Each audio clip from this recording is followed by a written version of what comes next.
Wiping the head and feet. After one washes his left hand, he or she must wipe part of the top of his or her head with the wetness that remains on the hand from washing the other wudu parts. It is not necessary to wipe the skin of the head. Instead, one may wipe the top of the hair. But if one's hair is so long that when combed falls into the face or on the other side of his head, the roots of his hair must be wiped. Also, if due to grease or coloring, water does not reach the hair itself, the skin on the head must be wiped. Bald people must wipe the same area as people who have hair.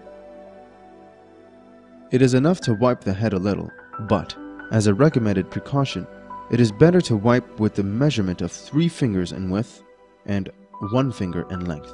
Of course, while wiping the head, one's hand should not reach the moisture that's on the face.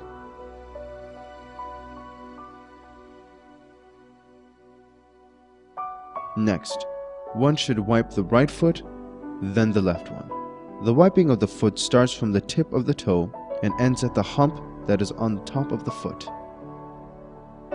However, according to the verdicts of some marjas, the wiping should continue up to the point where the foot ends and the leg starts. Widthwise, the foot may be wiped any amount, but it is recommended to wipe the foot with the complete palm.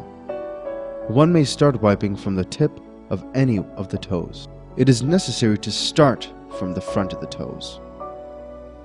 Likewise, it is necessary that the hand wipes the skin of the foot and that there isn't anything between the hand and the skin, such as socks, however thin they may be.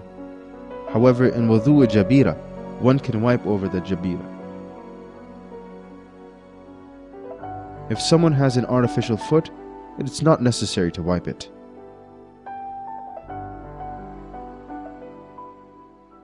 But if there's a little part of his real foot remaining, he needs to wipe that part. One's hand and foot must be still while wiping, and if, for example, one keeps his hand still and moves their head for wiping their head, it is not correct. The place that must be wiped has to be dry. If it is wet, it must be dried before wiping enough that the wetness from the wiping overcomes the wetness on the part that has to be wiped. If it so happens that one's hand becomes dry before wiping, they are not able to make it wet with water that has not been used for wudu. Instead, he must wipe his hand over the face or arms and use the wetness